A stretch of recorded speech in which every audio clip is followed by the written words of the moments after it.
Yego ndagusuje cyane ukomeje gukurikira Hope TV, tukaba tugiye kubana mu rugendo rwo kweditinga ifoto kugera irangiye. Hari abantu benshi bagiye babidusaba, baravuga bati uzadukorere tutorial y'ukuntu wakeditinga ifoto ukayiritacinga ugakora kara ifoto ngiyi. Ni ifoto imeze neza cyane, tugiye kweditinga mu gihe gito dukoresheje Photoshop na Skinfiner byonyine. Ndashyiraho nimero, hari abantu baba batazi ngo Photoshop ni iki, wayikura he, Skinfiner wayikura he. Ndashyiraho nimero, hari na group na creatinze, urayijoininga ubaze ikibazo ushaka n'ibyo ushaka kubona ubibone muri iyo group. Reka dufungure Photoshop yacu, turakoresha iyi foto turitacinge dushyiremo kara, ibindi biraza nyuma. Tugifungura Photoshop turajya kuri ya foto yacu, tuyiterure tuyimanure tuyishyire muri Photoshop uku nguku. Ifoto ntago ari raw, turihangana tugerageze. Ifoto ntago ari raw ariko nta kibazo, nayo irakora nta kibazo. Tugishyiramo ifoto ureba ko hano hakurya ndi gushyira kasa, hano hakurya ndi gushyira kiriseri, hari amaturuzi menshi yo muri Photoshop twakoresha tweditinga. Hejuru naho uragenda ubibona, abantu bazi Photoshop hari panozi, ariko njye ndashaka pano ya photography. Ndaza hano muri window, hano hejuru njye muri workplace, urabona ko photography niyirimo. Ikintu cya mbere ngiye kubanza gukorera iyi foto ni ukubanza gukoresha kara, ni kubanza kuyikararinga mu buryo ngiye nifuza, mu buryo nyishakamo.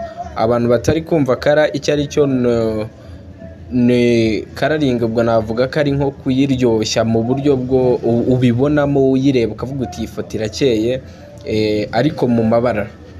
Ndaza hano kuri filter hejuru muri Photoshop, ndi gukoresha Photoshop ya 2019, nta kitwaye ariko narayapgradinze shyiramo utundi tuntu kuko machine mfite niyo ibasha kuraninga. Ngiye hano kuri camera raw filter, ubwo naciye muri filter nza hano kuri camera raw filter kugira ngo igihe kitaza kuba kinini. Ubusanzwe neditinga amafoto n'amavideo, cyane cyane amafoto. Hari amakara umuntu aba yarakoze, hari kara wikorera ukazisevinga muri machine yawe ku buryo ubutaha uzagaruka ugashyiramo ifoto bitewe n'uko wari wakarinze mbere, ugakomerezaho kuri ya kara yawe. Ibi bisevinga igihe gito ukoresha uweditinga, bikanatuma ukora ibintu byiza, nyine bigenda biba byiza kurusha. Rero kugira ngo igihe kitaza kutubana kishi, tukagira nka video y'isaha kuzamura, ntabwo nabipanze, turakoresha kara yanjye. Iyi video nirebwa cyane, abantu bari butubwire muri comment bati uzatwereka uko wakora ya kara wari warasevinze. Nibyo nshaka kugira ngo abantu tubana nabo baze kugira icyo batubwira ku byo turaba twakoresheje. Ndakora hano left click, urareba ko ndi gukora zoom in na zoom out. Ndakora left click kuri mouse yanjye, nkore paste edit setting. Paste edit setting ni edit nari na setting ziri muri setting ya Photoshop nasoreje hose, cyangwa zarimo mbere na copy. Nimvuga gukopiya, ne abantu beditinga nibo babyumva, ni setting cyangwa se ni ibintu nari nakoze ku mafoto yabanje nashaka guhita mbishyira kuri iyi foto. Ni bimwe nababwiraga byo kugira ngo dusevinge igihe. Muri hangana sound irazamo ibindi bintu byinshi, ariko uragerageza kunyumva nta kibazo. Ndapestinga edit settings. Urabona ko ifoto za mbere nari nakoze ntago zari zihuye n'iyi, zari zifite urumuri rutandukanye n'uru, ariko icyo tugiye gukora tugiye kuvariwa. Ubwo ni ukuhuza neza setting ishyizemo zigahura n'ifoto kugira ngo tuyikore ise nk'uko mbishaka.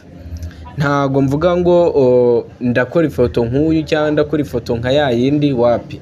Muri editing umuntu akora ifoto uko abishaka, uko aryohewe. Ni nayo mpamvu abantu ntago bareba kimwe, abantu ntago bashima kimwe, even n'abakiriya ntago bashima kimwe. Ndaza hano muri edit panel, ngabanye akantu ka exposure ubwo ni nk'urumuri. Urabona ko ndagenda ndugabanya.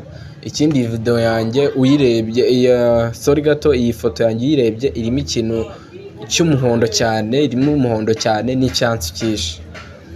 urebye iyi foto irimo umuhondo cyane n'icyansi cyinshi.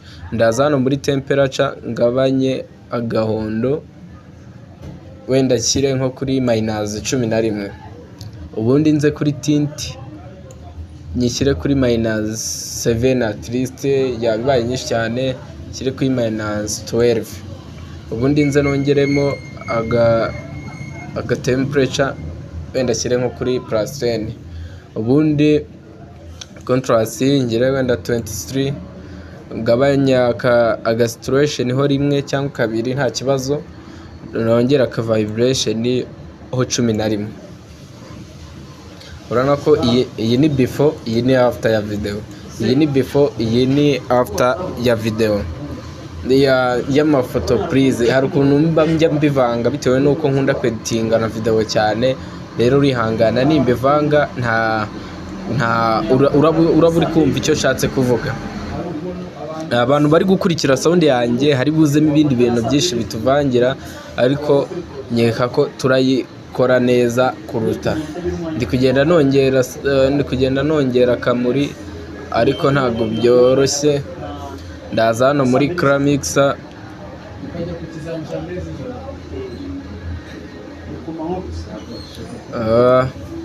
nkore ku bururu,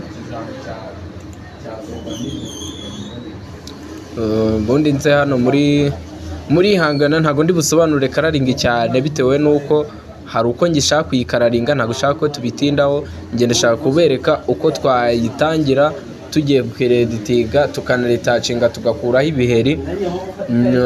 Nyuma nibwo muri comment urambwira uti kiriya na kiriya wagikoze ute. Ibindimo ni kararingi. Abashaka kararingi banyandikira bambwira ati dukorere video y'ukuntu bakararinga, dukorere video ya tips zo gukararinga, udukorere video ivuga iki n'iki, nzayibakorera nta kibazo. Sorry gato, sound iravangiwe, sound iri buvangirwa ariko nta kibazo.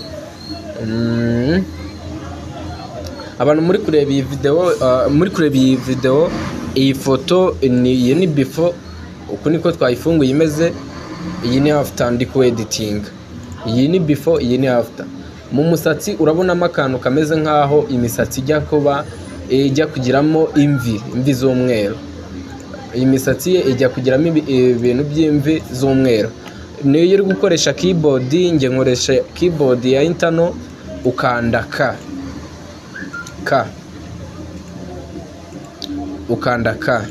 K ihitizana ino tools yo guselectinga ahantu kugira ngo bariho ukararenga.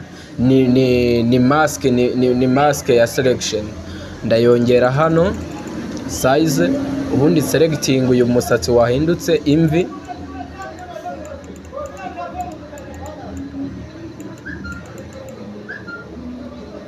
Urabona ko ndawuselectinze wose, uyu musatsi wahindutse imvi. Noneho nze hano muri exposure nyimanure ho gato, noneho manure na highlight, nongere white nayo nyimanure, black nyimanure, ariko nongere shadow. Black ndongera nyimanure, ariko nongere aka exposure ho gakeya kugira ngo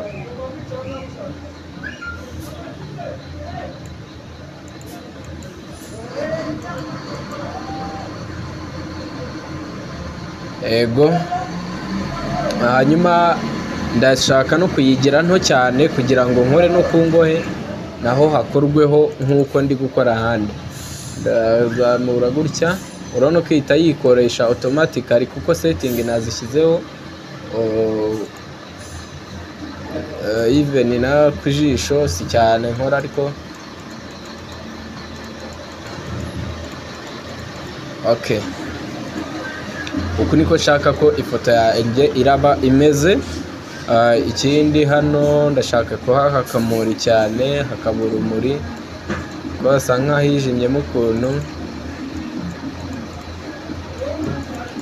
Aha hasa nk'ahijimyemo ukuntu, ndasa nk'uzamura exposure kugira ngo mpahe urumuri habe hasa neza cyane hakeye.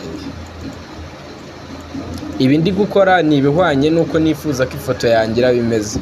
Nta pressure kuvuga ngo wayeditinze nk'uku, ngo yeditinge nk'uku.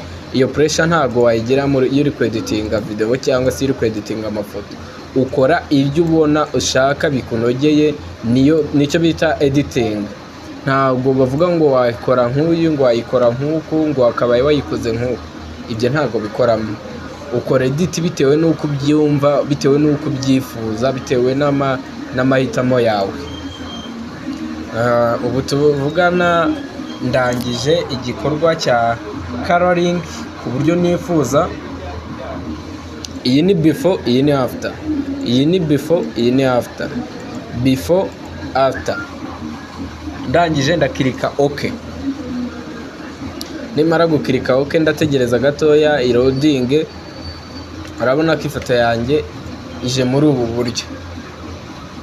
Nimara kuza muri ubu buryo, ikintu ngiye gukora, ngiye kubanza zooming iyi foto, nkuremo utuntu mbona tumeze nk'uduheri.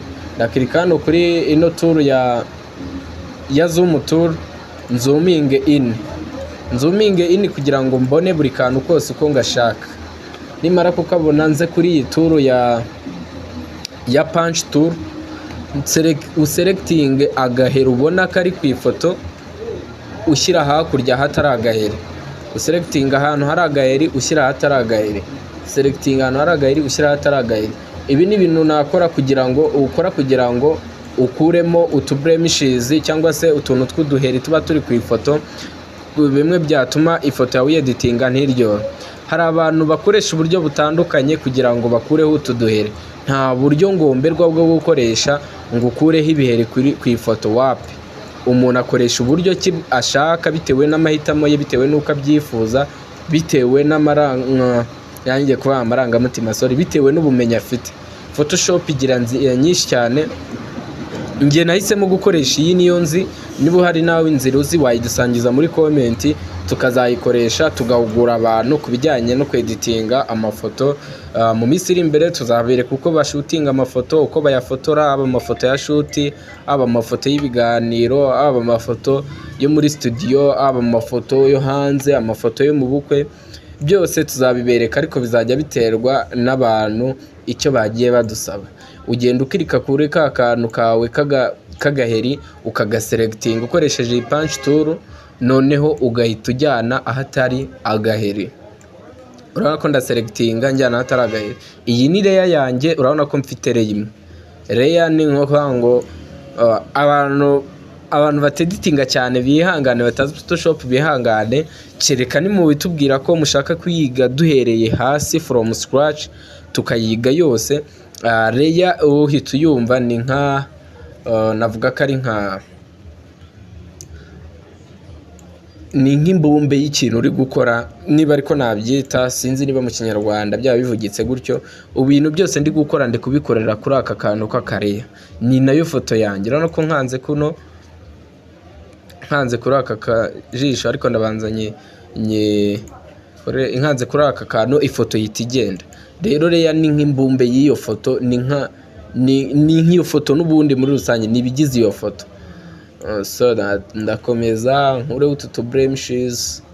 Biragora gushyira terms z'amafoto za Photoshop mu kinyarwanda, biragora cyane ko nta kinyarwanda cyagenwe gihari wavuga ngo wenda blemishes ni ibiheri, ariko nta ibindi byo biba bigoye cyane kubishyiramo. Ariko as long as turi kweditinga, hari ababyumva, hari abagenda basobanukirwa. Rero mu gihe turi gusoza iki gikorwa cyo gukuraho utu tuntu tw'uduheri tugiye turi ku maso y'umuntu, nagerageje gukoresha iyi foto. Ubutaha tuzakoresha indi bitewe n'uko muri comment bayitubwira. Hari n'uzayifotora akayima kuri WhatsApp akavuga ati tweditingire iyi foto, nyeditingire iyi foto. Nzabikora, wowe gusa urareba ino video, utere comment, utere like. Muri comment uvuga uti nkorera iki, comment uvuga uti nkorera iki. Nzagerageza gusubiza comment zose, kuko iyi ni video ya mbere turi kuri course nk'iyi yo kweditinga, yo kwigisha uburyo ki wakweditinga ifoto. Nindangiza ndasubira kuri zoom tool, nkore zoom out ndebe uko bimeze. select, ndakora deselect ko hano yari kiselectinze. Urabona ko afite nituza hano kuri window tugakora history, tukajya muri history yahitiza akana konsorejeho, nituzamuka hano hejuru tukajya ku selecting ifoto uko twayifunguye ibisa nuko dore uko aka kanya iri gusa. Urabona ko hari icyahindutse cyane. Ndangije ibingibi hari akantu ngiye gukoresha kagiye gutuma dusevinga igihe, kuko iyi nuzi igeze hagati mu minota 15 ntago nabishakaga, ndashaka kwitarenga iminota 20-30. Hari akantu ngiye gukoresha kandi bita action ni iki? Nkuko hariya mu makara twagize icyitwa wenda preset cyangwa se save settings, tugashyiramo kara twasorejeho, twari twarasevinze, twari twarakoze. Niyo nikoreye nagira ngo ndebe ko iyi video hari abantu bashobora kugira desire zo kuba bamenya ku editinga. Nimbona bahari nibwo turakora izindi tukagenda dukora dukurikije ibyo abantu bagiye badusaba muri comment. Rero icyitwa action muri Photoshop ni iki? Action ni process cyangwa se ni inzira uba warasevinze z'uburyo ki ujya kweditingamo ikintu muri Photoshop. Urayiraninga, uba warayisevinze, warayirecordinze, urayiraninga ukayikoresha nkaho wari umaze guca muri izo nzira zose. Ndaza hano kuri window njye muri action, hari action na recordinze bayita retouch, iri muri folder bita retouch ngaka hano hejuru. Iyo action bayita skin only, niyo kuri touching uruhugo byonyine. Nshatse nayita n'irindi zina, nayita n'izina ry'ikinyarwanda nkuko tuvuga ikijumba cyangwa se ibindi bintu, ariko nahisemo kwita skin only kugira ngo mbashe kwitandukanya n'izindi nzakora. Ndakora hano kuri play selection, ndabiplaying nkande continue.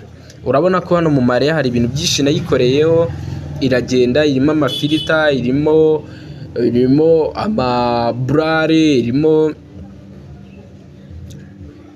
ama high pass, irimo ibintu byinshi cyane. None urabona ko ise yiselectinga kuri iyi nuze, kuri iyi narabigurupinze, ni groupe y'ibintu byinshi. Urabona ko ni ibintu byinshi cyane, ntago nabisobanura akanya, ntago nabijyamo, ahubwo tugiye kweditinga, turi touching, tubona output. Mumbwire niba ibintu turi gukora byarya cyangwa se mubikunda cyangwa se hari icyo byabafasha, nyuma tuzakora n'ibindi byinshi mubone namwe nuko mwakora izo action nkuko nayikoze. Uraza hano kuri brush tool, iyi brush noneho nongere size yayo, wenda nyongere ingane at least ingane gutya. Opacity ndayigera 75, flow nyigire 80, ariko opacity reka nyigire 40 na 56 wenda na 5 bitewe. Nta formule ibaho mu kweditinga amafoto, wowe ukoresha formule bitewe nuko ubishaka. Ukoresha formule uzi bitewe nuko ubishaka. Nari ntangiye gatoya mutari kubibona. Urabona nintangira gushyiraho iyi nuze yanjye iragenda iri touching. Sinzi niba utari kubibona. Iragenda iri touching bitewe nuko mbishaka. Urabona ko iri kugenda iri touching. Iyi action nagiye saving, na iyi action na savinze. Sorry abantu batarize action nayisobanuye. Urareba iyi video kugira ngo ikintu cyose nakoze uze kubukizi. Urabona ko uko ugenda ukora wanashiduka ifoto yishe. Niyo mpamvu muri ku brushinga uba ugomba kuba ufite skills z'uburyo ki wagenda brushinga bitewe ni action yanjye kugira ngo uruhu utaza kurwica. Ariko ira brush iranagunuze nari nkoresheje, iriya karita nari nkoresheje yari ifite yagendaga iburaringa cyane. Reka manure kuri 30 turebe ko hari icyo idufasha. Urabona ko 30 nta kibazo itwaye. Ninjye ashaka kuyongera ndayongera bitewe n'ahantu ndabageze, ariko nta kitwaye 30 rwose. Nkaho ngeze numva mbishaka nashyiramo kuri 54 kugira ngo mburashinge neza.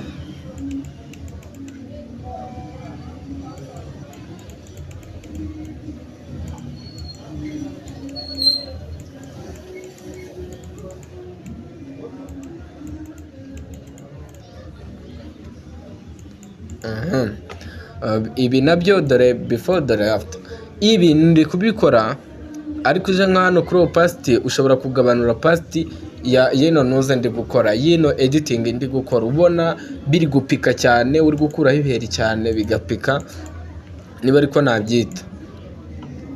Uku ni ku ifoto imeze muri rusange, nayizumingu out uku niko imeze. Okay, dore uku niko ifoto imeze. Dore ibyo ndi gukora hejuru, ndi kugenda nkuraho utu blemishes. Ndongera ntangirira nuze, nagira ngo mbereke wenda uko iyi action yanjye ikorwa. Reka nongere nsibe iyi, nkore delete yino group, najya kuri left click nkore delete group and content ndayisibye, ngiye kuzamura cyane, ubundi mbanze nkuremo tuno tuntu tujya gusa nk'amabara nabonye twaza gutuma ifoto ibi hasi cyangwa se itaryoha. Ni bwa buryo ndajya hariya kuri punch tool, ubundi nkagaselecta nkakajyana ahantu mbona hatameze nabi, hadafite ibiheri, hadafite ibintu by'amabara. Ntago iyo uri editinga, iyo uri retouching ifoto, wirinda cyane gukorera ku ifoto ifite ibintu by'amabara cyane, ifite ibintu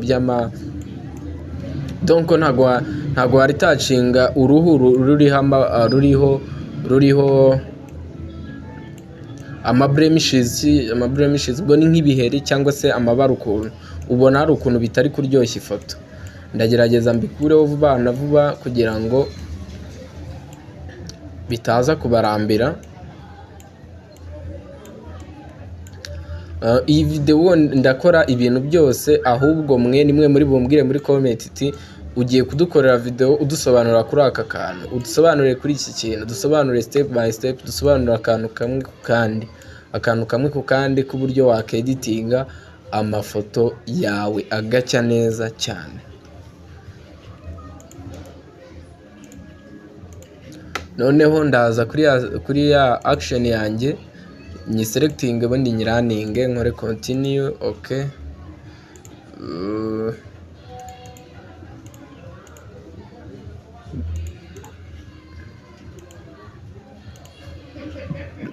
kuri action, sorry nari nsubiye inyuma, nyiraninge hari akantu kari kabayemo kagakosa. Tutorial imaze kugira iminota 22, ni ibintu ntari ni expectingaga, numvaga ndi bukora iminota 20, ariko ntacyo turayikora uko tubyumva. Ndaza kuri ya select tool, ndaza kuri ya brush tool, ubundi mpitemo flow ya 50 na opacity ya 50 na 42, ndebe uko bimeze. Ndabona nta kitwaye, ndayikoresha banze ndebe output yayo. Muri hangana nimbona tutorial ikomeje kuba nini cyane, hari ahantu ndi bukuremo amajwi nihutishe, murebe video gusa, ariko amajwi byihutishije kugira ngo iminota itaba myinshi, kuko ntabwo nkunda video nini cyane. Niyo mpamvu ngira ngo n'utwo tuntu tw'utubazo wenda hari uzagira nyuma azagenda tumbaza gake gake, ariko nambaza uti kora iki kintu nkikore cy'ubwacyo cyonyine. Ndi kugenda manura, nkagenda nanone skinninga bitewe nuko mbishaka.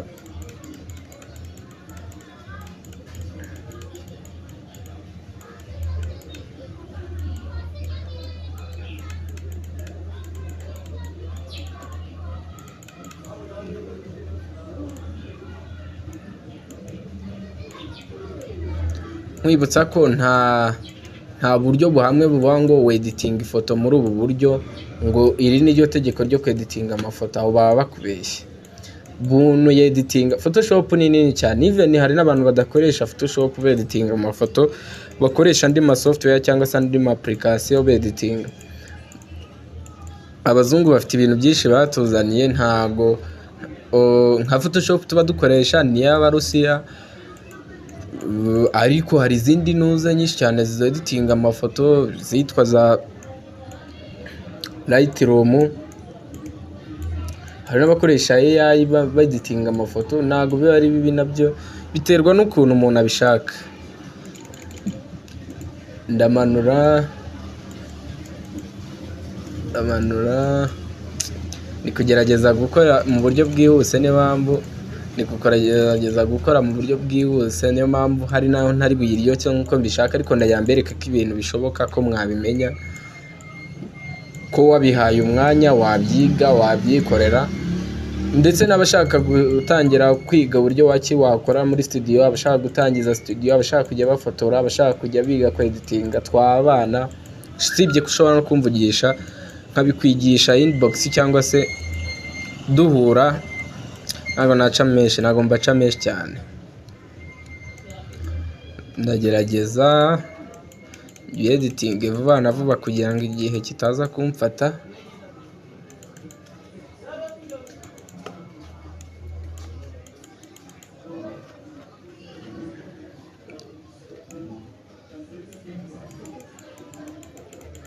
Nkoresha igihe neza, ndihutisha ibintu ndi kweditinga kugira ngo igihe kitaza kumfata. Ntabwo nkunda video nini pe.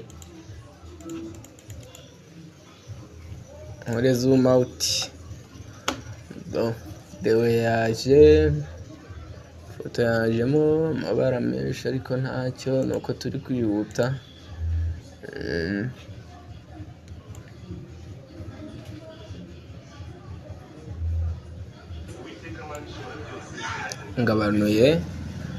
ngabanyije opacity yabyo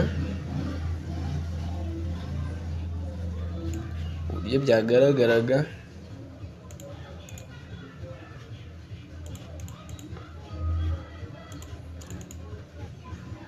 Ubundi nongere nyizuminge, ndabanza nkore flatten ibintu editinze bibanza bijyemo, ubundi nongere njye kuri ya action ni selecting. Nkuko abachef bateka cyangwa se bari abajya bona ba chef Arsene, hari utuntu bakoresha bari guteka ngo ari kongeramo ibirungo, ari kugira ate. Na hano mu mafoto birakora, ureba ikintu wowe ukagereranya n'uburyo wabyifuzaga na desire wari ufite, ukavuga uti reka mbikore gutya, reka mbikore gutya. Ibyo nta kibazo rwose, biterwa n'uko umuntu abishaka.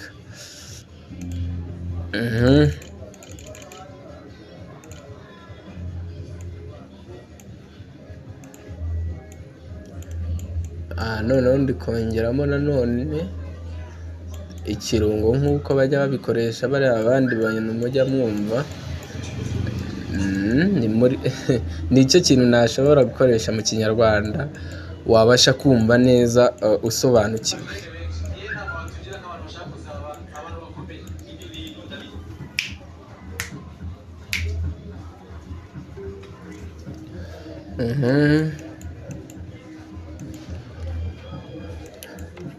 Ihangane, ibi ndi gukora ntabwo twagira umwanya wo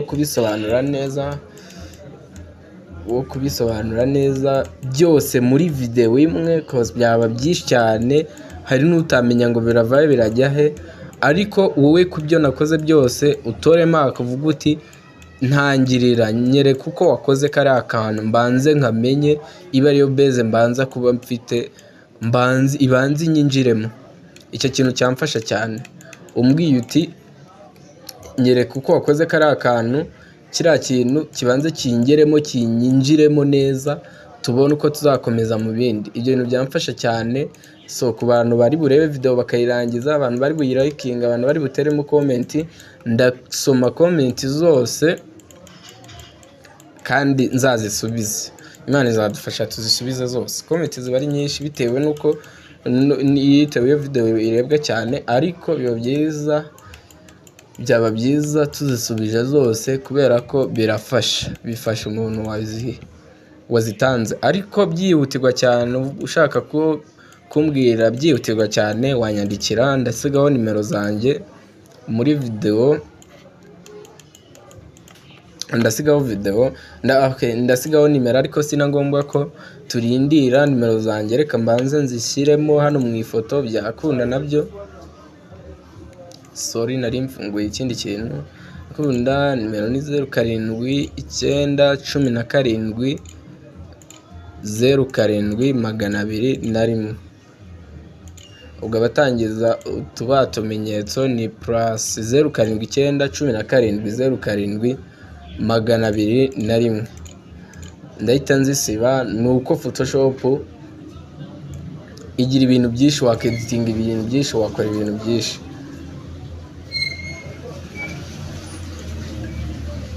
Ahantu rero bumva bashakaga kunkontaktinga cyangwa se kugira icyo bambwira cyangwa se kugira icyo bambaza, cyeka ibara riri bugaragare.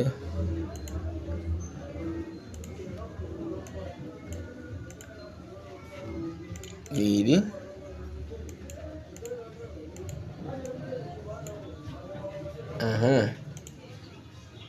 ubwo ushobora gukora ino bara ririmo, zino nimero zirimo ndazikuramo mu kanya, ntabwo arizo ndi kweditingiraho, nuko nagira ngo nzibereke.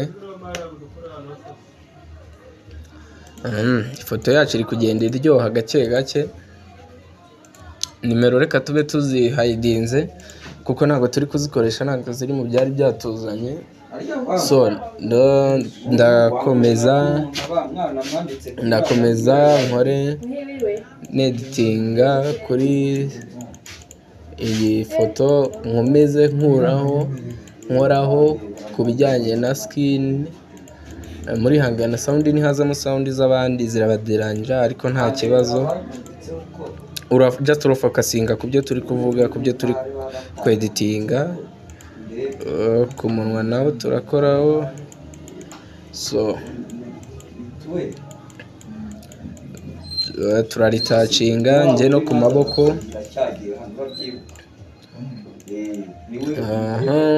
Noneho ndakeka turi hafi kugera ku musozo. Iyi video yabaye nini, ntabwo nabye expectinga iminota 32, which is not bad, ariko simbifana. Nimero zanjye ngizi ngiye kuzisiba, ziraba ziri muri description, ndazisiba ndadeletinga layer. Noneho ndakora flatten image. Okay, sorry. Muri Ctrl Z ndakora flatten image. Flatten image ni nko guhuza biriya maze gukora ndicacinga, mbihuze neza n'ifoto yanjye. Ubwo katukore zoom out turebe any change comes, niba hari change zabaye.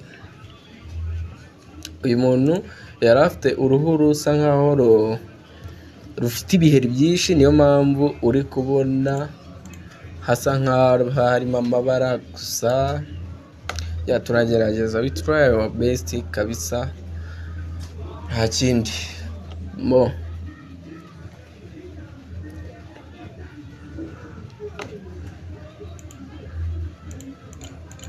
kankore Ctrl Z. hari utuntu nshaka gukosora muri ino foto.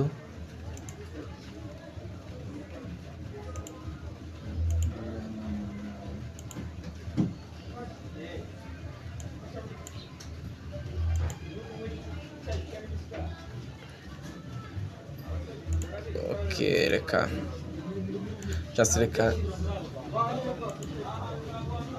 mbikore gutyo. Turayihutisha cyane kugira ngo itaza gutinda. Ubu noneho ngiye gukenera tools yanjye ya skin finer nari mfitemo, nayihuje na Photoshop. Hari abantu batazi uburyo bikorwa, ariko birakorwa. Ugahuza Photoshop n'indi application kugira ngo ubashe kweditinga neza. Ni nyinshi cyane wahuza nazo. Ujya hano muri filter, ukajya muri photo toolbox, ukahitamo skin finer. Narabihuje. Hari ibintu byinshi wahuza na Photoshop, hari ibintu byinshi wakora umugihe uri kweditinga ifoto ikaryoha cyane ndetse ikanaryoha cyane. Ndaskininga bitewe nuko mbyifuza. nta tegeko rihaba mu kweditinga ifoto, just wowe n'ibyo ukunda n'ibikunogeye nibyo ukoresha mu gihe uri kweditinga ifoto. Nta tegeko rihari ngo wakeditinga ukoresheje ubu buryo. Hari abantu benshi bajya bikopurika ngo wakoresha ubu buryo, ngo wakoresha ubu. Reka haba ama steps menshi, haba ama method menshi, haba inzira nyinshi, niba ariko nabivuga mu kinyarwanda, ukoresha weditingamo ifoto bitewe n'uko bishaka. So that nta nzira iri ngomberwa wavuga ngo niyo main yo kweditingamo ifoto. Uskininga uburyo ushaka, ubu nibwo buryo nshaka, nawe ubikora mu buryo bwinshi. Wabikora mu buryo bwinshi, niturangiza dukande OK. Ubwo na Skinfine igira amasomo yayo, wabashaka ko tuyakomeza barabishyira muri comment, dukomeze amasomo yose harimo n'aya Skinfine. So urabona ko ifoto yacu itangiye kumera neza, hasigaye kuvariwa colors. Ndaza hano muri selective color, umutuku ushobora kuwongera cyangwa se ukawugabanya bitewe. Ndaza kuri -2, black ibe at least ibe +3, nze kuri neutral ngire wenda +2 +1,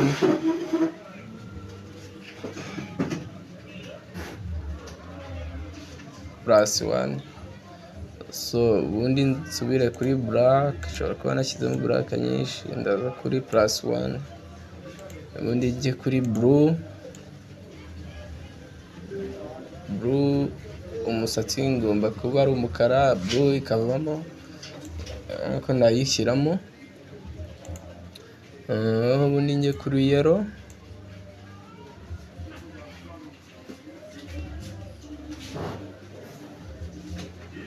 +1. C before C after, nkore flatten image. Subire kuri iyi ni navuga ko ari gaturebe bayita adjustment layer.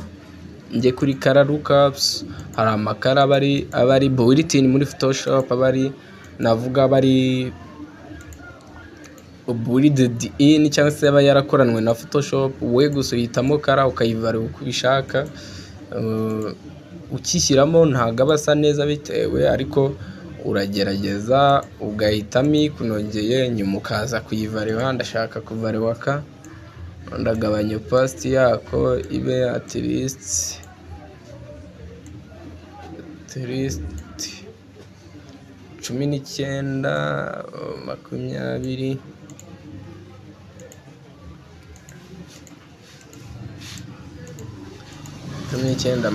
20. Noneho nsubire kuri ya foto yanjye, njye kuri selective color umuhondo, ngabanye umuhondo. Nkunda ibintu bisa umuhondo cyane, biterwa ariko nuko wowe ubishaka. Hari ababikunda, hari ababikoresha, ntago wabaveba.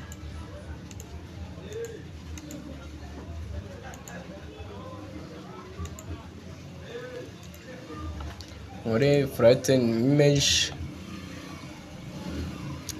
then njye kuri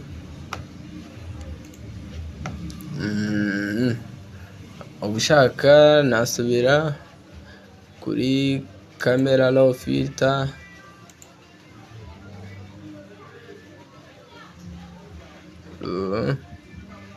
nasubira kuri camera raw filter, nkaza kongeramo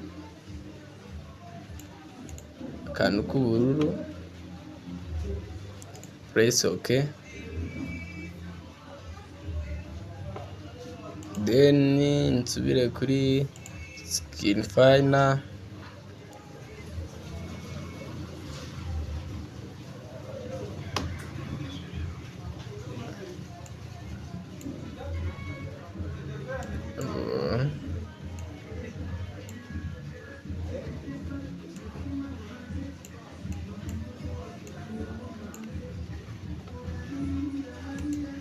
OK.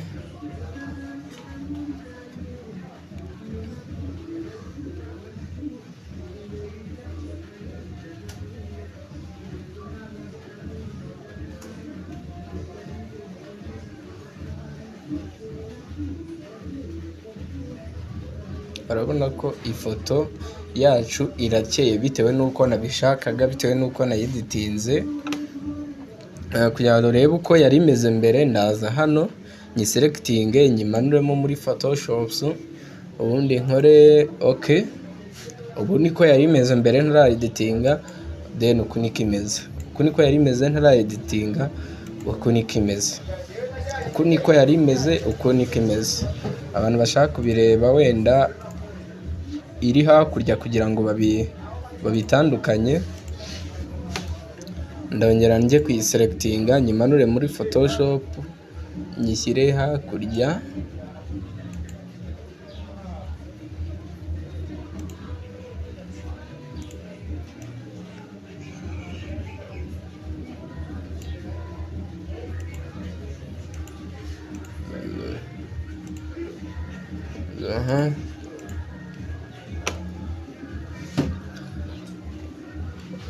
Ndabona iri gutinda, mashini ishobora kuba iri kugenda gake cyane,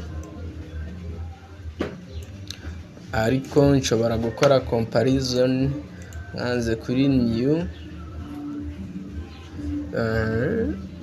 kuri new, ngiye kuri A4 nyigire landscape, nyifungure nzaneho iyi foto, nkore control T ni ukugabanya size yayo. Uyikora ugiye kuyikorera resize,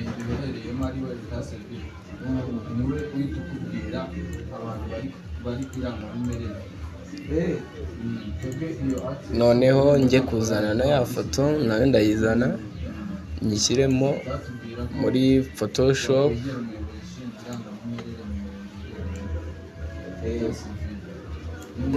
Iyi ni before, iyi ni after. See before, see the after. Iyo mba ni bamwe bakora bari mu bijyanye no guteka, mba ntanye abandi see the photo. Ariko ugereranyije ikoza abantu twabanye muri iri somo, ndakeka bizi ibintu byinshi cyane. Wize ibintu byinshi cyane, wabonye ko ibintu byinshi bibaho, wabonye ko ibintu byinshi bishoboka. Icyo nshaka ni uko unyandikira muri comment ukavuga uti dushingiye ku kuba wabikoze ukuntu uku, just turashaka ko udukwigisha cyangwa se udusobanurira kuri iki kintu. Ndi kugerageza kuyiresizinga ngo bingane nubwo bitari kungana. Uku niko yari imeze mbere yuko nyeditinga, uku niko imeze ubu ngubu.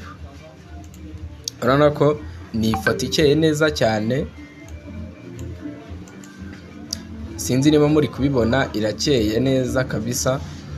Nakoresheje Photoshop nakoresheje Photoshop na Skinfiner n'utundi duto. Tera comment, make sure you subscribe and like. So thanks.